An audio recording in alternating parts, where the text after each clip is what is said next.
Thank you very much, everyone. They don't call it beautiful British Columbia for nothing. It is great to be back in the Okanagan. I think it's my favorite place in the world, actually. Brings back so many memories of camping trips we used to do. As you know, I'm an Albertan, and we are that alien species that comes and invades your province every summer and every winter. We spend a lot of money here, which is good. But you don't see us as much in the shoulder seasons normally. So it's nice to be here any time of the year. And it's great to be with Helena Conans and the great Dan Albus. Dan, of course, is obviously a great businessman and a father. He was also playing very important roles in our shadow cabinet, a very intelligent guy. And he also has black belts in Wing Chun Kung Fu, I think, and he teaches Muay Thai as well. So, but he's a gentle giant, fear not. You know, it brings back so many memories to be here. My folks used to take me camping here, and we used to have a lot of fun enjoying the lakes and enjoying all the great people in this region. So I think it's one of the most entrepreneurial places in the world as well. And it's a great Canadian history. Not far down the road from here is the old train station that connected the Canadian Pacific Railway. The great steel ribbon that united our country, Atlantic to Pacific, that was, of course, the dream of John A. Macdonald, to have independence from the United States by binding the nation together east to west. And during the campaign, though, people look at projects like the Canadian Pacific Railway. I think people say, they've been saying to me, do you think we could build that today? You know, with all the delays and the bureaucracy and the radical environmental agenda of Mr. Carney's minister, Stephen Guilbeault. It's a guy who actually thinks we should stop building roads, who climbed up the CN Tower and crawled onto the roof of the Premier of Alberta to block energy development. And he's in Carney's cabinet today, responsible for all of Quebec and for Parks Canada. If you think anything is going to get built under these Liberals, then you haven't been following the last lost Liberal decade, where they have driven $500 billion of investment out of our country, killed key pipeline projects, effectively banned any major resource projects from going ahead, and now they want to keep in place C-69, the anti-pipeline, anti-development law that will ensure we are forever dependent on the Americans.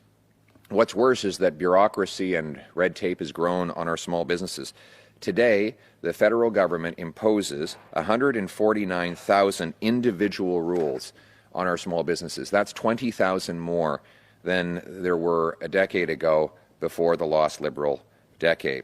The burden is staggering, $51 billion of administrative costs on small businesses alone due to federal red tape. And that doesn't even account the damage done by the big anti-development laws Liberals have brought in. This, of course, has been great news for President Trump, who wants to steal our jobs and opportunities, and that's why more and more money is moving south, jobs, resources along with it. The last real attempt by a federal government to cut red tape was in the 2012 passage of the Red Tape Reduction Act by the Conservative government. And the law had a very simple principle. Every new regulation had to be met with eliminating an old one. So that law is still in place. You might ask then, how is it that the Liberals have been able to increase regulations and red tape by 15%? Well, the reason is the Liberals have been cooking the books. Instead of reducing the number of regulatory requirements, they have reduced the number of regulatory titles. So it's like gluing all your books together and saying that you've reduced the number of books, but you might actually have even more pages if you've added more books into the newly glued collection.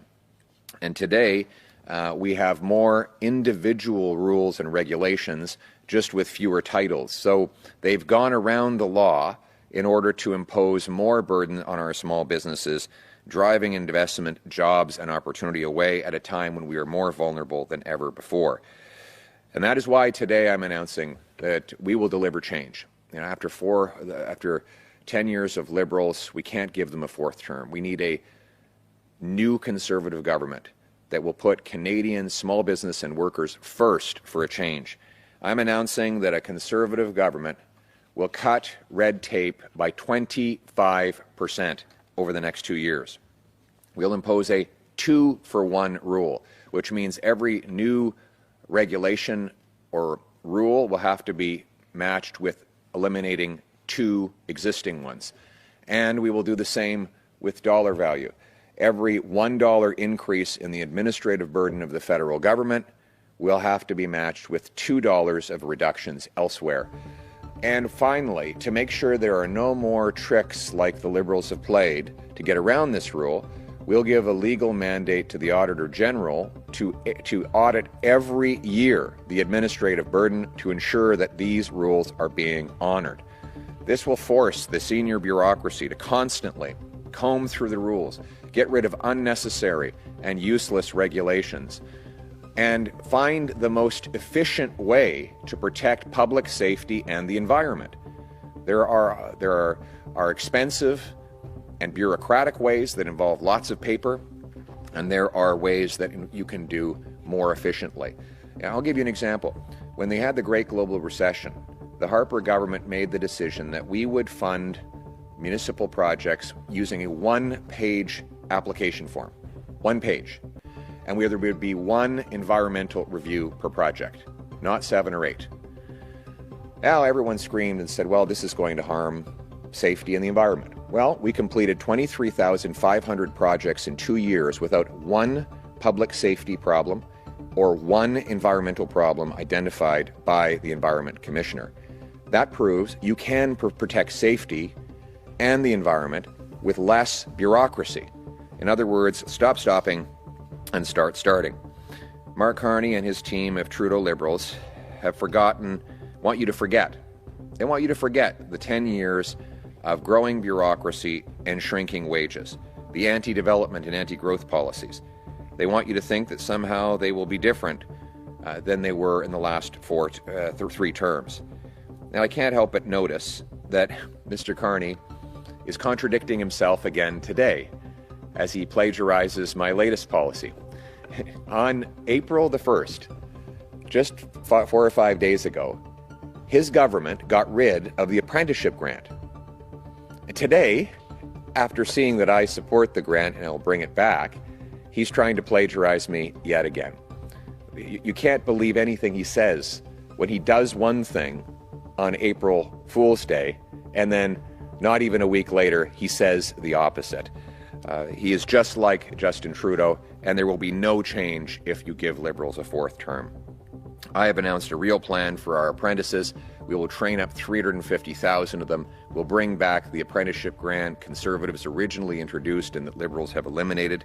And we will stand up for workers across this country.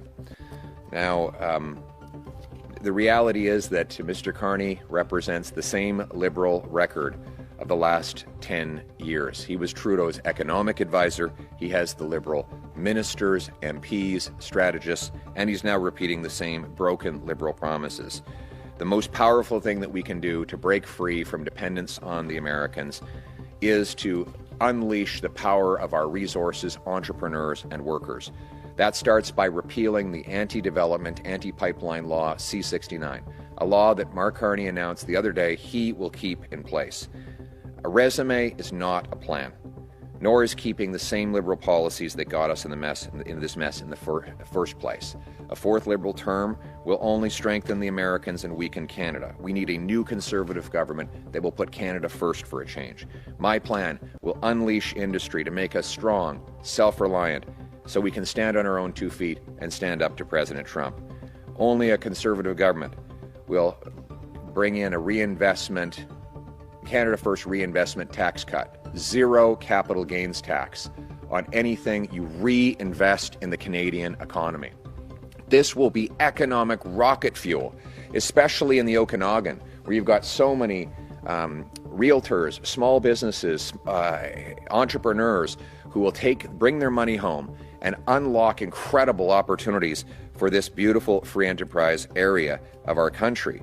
We will also cut income taxes by 15% so that hard work pays off and you bring home more of each dollar you earn. We'll take the GST, the federal sales tax, off new homes to save you up to $65,000 on a purchase and boost home building by 30,000 units every year. We'll take the GST off Canadian-made cars to boost demand and support our auto workers. In other words, bring it home. We will repeal all the anti-energy laws and rapidly approve LNG plants. 6 months approval times. We could have enormous $10 and $15 billion projects dotting all along the west coast of British Columbia, unlocking enormous paychecks for our tradespeople and our First Nations communities. This can only happen with a new government. The current Liberal government will stand in the way. That is why President Trump has said it is easier to deal with the Liberals. He wants to keep our resources under his control and our investment in his economy. I want the opposite. I want to bring it home. So the choice is clear. After the lost Liberal decade, we can't afford a fourth term of costs and crime up and the economy down under Trump's thumb. We need a new Conservative government that will unleash our resources, cut our taxes, and bring home our jobs so we can stand up to the Americans from a position of strength. It's time for a new Conservative government that will put this country first and restore the Canadian promise that anyone from anywhere can achieve anything, that hard work gets you a great life in a safe and affordable home on a beautiful Canadian street under our wonderful Canadian flag. Canada first. For a change. Let's bring it home. Thank you very much. Who's ready to put Canada first for a change? Who's ready to axe some taxes?